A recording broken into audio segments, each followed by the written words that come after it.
The keycard clicked in the lock, and the door to room 217 swung open with a soft creak. I stepped inside, dragging my suitcase behind me, the wheels catching on the frayed edge of the carpet.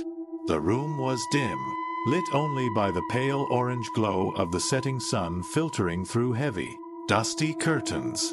My friends were still downstairs at the bar, laughing and toasting to the first night of our cross-country tour. I'd begged off early, claiming exhaustion, but the truth was I just needed a moment to myself. Or so I thought. The room was off. Not in any way I could immediately pinpoint, but the air felt heavy, like it was pressing down on me. The wallpaper, a faded floral pattern, peeled at the corners, and the faint smell of mildew lingered, though the bed linens looked crisp and clean. I dropped my bag by the dresser and flopped onto the bed, the springs groaning beneath me. The ceiling above was stained with watermarks, their shapes vaguely resembling faces if I squinted. I shook my head, dismissing the thought. Too much travel, too little sleep. That's all it was. I reached for the remote on the nightstand and turned on the TV, flipping through channels until I found some mindless reality show. The voices filled the silence, but they didn't quite drown out the low hum I hadn't noticed before. It was faint, almost imperceptible, like the sound of a distant engine or a refrigerator running. I sat up, listening. It seemed to be coming from the walls. I pressed my ear against the wallpaper, cool and slightly damp to the touch. The hum grew louder, more rhythmic, like a heartbeat. I pulled away, my own pulse quickening. Get it together, I muttered to myself, running a hand through my hair. It's just an old building. Old buildings make noises. I grabbed my toiletry bag and headed to the bathroom. The fluorescent light flickered when I flipped the switch, casting harsh shadows on the cracked tile floor. The mirror above the sink was fogged, though the room was cold. I wiped it with my sleeve and caught a glimpse of my reflection.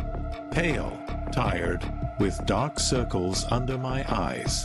I turned on the faucet, the water sputtering before coming out in a rusty trickle. I splashed some on my face, the cold jolting me awake. That's when I heard it. A faint whisper, so soft I thought I'd imagined it. I froze, water dripping from my chin, and listened. Nothing, just the hum, still there, still steady. I shook my head again and reached for a towel. As I dried my face, the whisper came again, louder this time. It wasn't coming from the walls. It was coming from the mirror. I dropped the towel and backed away, my heart pounding. The reflection in the mirror wasn't mine anymore. It was a man, gaunt and hollow-eyed, his lips moving in silent speech.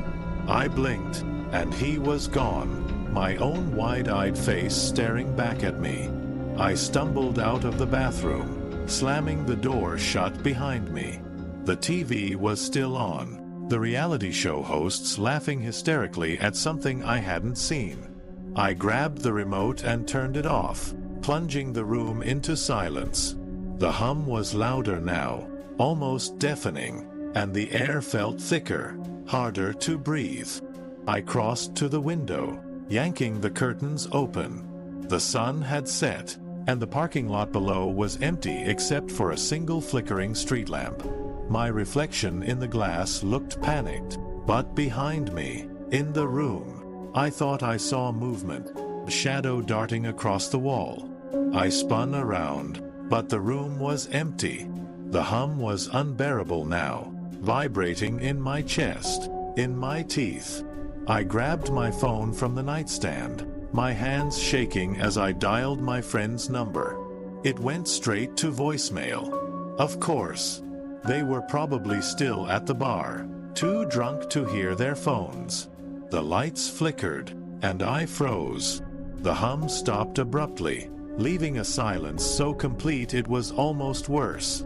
Then, from the bathroom, a single, Sharp knock. I couldn't move. My legs felt like they were rooted to the floor. Another knock, louder this time, followed by the sound of the door handle turning. It creaked open slowly, and the man from the mirror stepped out. His movements were jerky, unnatural, like a marionette controlled by invisible strings. His hollow eyes locked onto mine, and he smiled, revealing rows of jagged, broken teeth. "You shouldn't have come here," he whispered, his voice echoing as if it were coming from all around me. I bolted for the door, fumbling with the lock, but it wouldn't budge. The man was closer now, his breath cold against the back of my neck. I turned, pressing myself against the door, and he reached out, his fingers brushing my arm. His touch was like ice, and I felt a wave of dizziness wash over me. The last thing I saw before everything went black was his smile, wider now, almost splitting his face in two.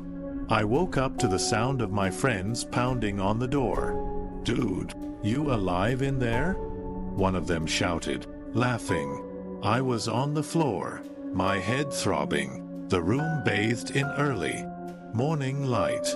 The TV was off, the curtains closed. Everything looked normal. But as I got to my feet, I noticed something on the nightstand. A keycard, old and rusted, with the number 217 barely legible. And on the mirror in the bathroom, scrawled in fogged glass, 2 words, "Welcome back."